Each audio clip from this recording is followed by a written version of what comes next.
And of course, our B&M Bloomberg top line story. Canadians can expect to see a limited selection of cannabis edibles, extracts, and topicals on the recreational market as soon as Christmas this year. For more on the industry reaction, we're now joined by Jeff Bennick. He's the Chief Executive Officer of Alia Health. Good to see you. Thank you. And David George Kosh, my colleague. Thank you for coming back. What is your reaction to the news today? Well, what a great day for the cannabis industry. So Legalization 2.0 is going to introduce a whole bunch of new consumers to cannabis where they're going to be able to benefit from formats that they're familiar with today, just not with cannabis, and now they're going to get familiar with cannabis. So it just opened up an incredible, huge market for the cannabis industry. In the regulations that were finalized today and that we should, see being formally adopted later this summer, is there anything that you think is missing? Is there anything that you thought that should have been permitted that Health Canada kind of kept in force?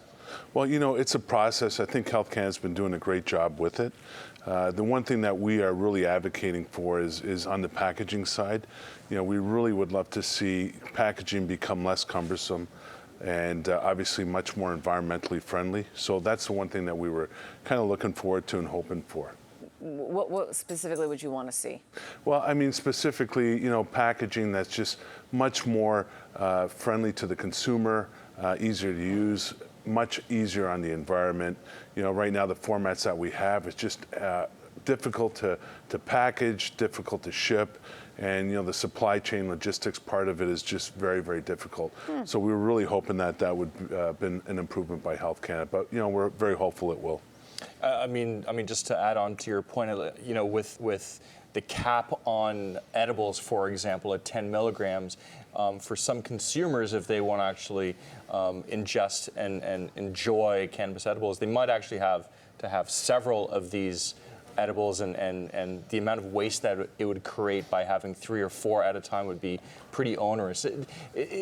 Do you foresee in the future these amendments to the regulations being changed to ensure that packaging issues like the ones that you said would be fixed? Is there any sort of leeway for that? Well, we think Health Canada, it's a process. They're getting a lot more information from all the LPs and now a lot of the retail outlets as well. So we're starting to get the information that we need to Health Canada so that hopefully they'll start making the right decisions. We truly believe in the process. It is a process, and Health Canada has proven that over time they'll continue to look at it and continue to be global leaders in cannabis. How's this positioning your firm these days? So for us, this is great. So when legalization happened in October of last year, everyone thought that the whole medical cannabis space was just going to disappear. In fact, it's exponentially growing because now it's just introduced a whole bunch of new consumers that, for whatever reason in the past, we're just not comfortable with the product line, any products with cannabis. So since legalization, we've added so many more new consumers into the market. And as a health and wellness company, we're super focused on continually increasing our consumer base by creating all these new formats with products that our consumers are familiar with, but just not in the cannabis format. And now they're going to get familiar with them in the cannabis format. What's an example of that? Yeah, such as? So such as, without getting too deep into it because we're still new into what Health Canada is going to allow us to do, but as an example, vapes, we have a lot of our consumers that really do not like flower in the health and wellness space and smoking flower, but they would prefer to have a vape as an example. So we're really looking forward to that as an opportunity for us, not to mention other types of consumables and topicals that we're really hoping in the health and wellness space a lot of our consumers are going to benefit from. How difficult is it to make a consumable, for example, an edible? And I don't know if you're necessarily going to have a gummy-like product, for example, but gummy bears are not going to be allowed because they appeal to youth too much, according to Health Canada. How difficult is it to actually make a product that is odorless, colorless, doesn't appeal to youth, yet still appealing to the adult cannabis consumer here in Canada? Because to me, it just seems so difficult to actually make such a product. Well, technology's come a long way. But the key ingredient always remains cannabis. And for those of you that have been following us know that We've just launched the first ever legal outdoor grown cannabis, in Canada. So what we're planning on doing with that is input material biomass, which will be all extracted, and that's really where the process starts, is on the extraction, creating the oils or the base ingredient to get into these other formats. So we're, technology has come a long way, and it's continually developing. We're leaning into a lot of the technology that's, as everyone knows, California's been a market leader in terms of edibles, and we're leaning into some of our relationships there to really help us along.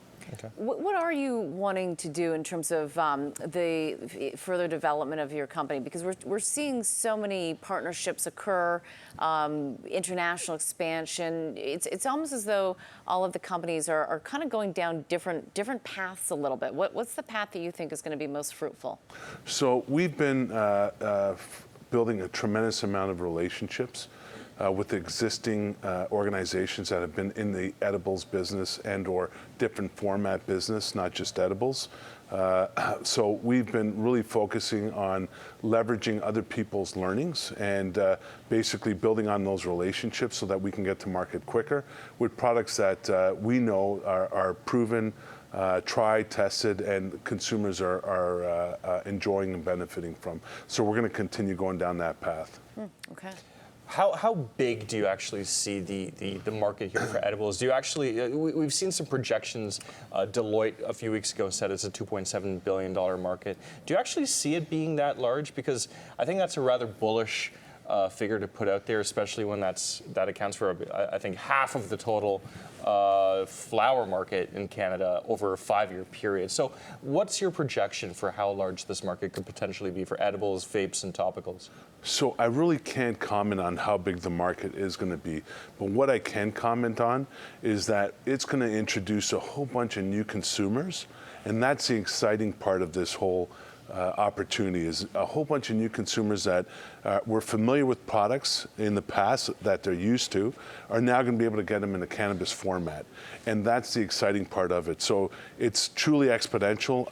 I can't put a number on it, but it really is an exponential opportunity. Okay, we'll leave it there. David, thank you very much. Thank you. Jeff, nice to see you. Thank you. Thank you.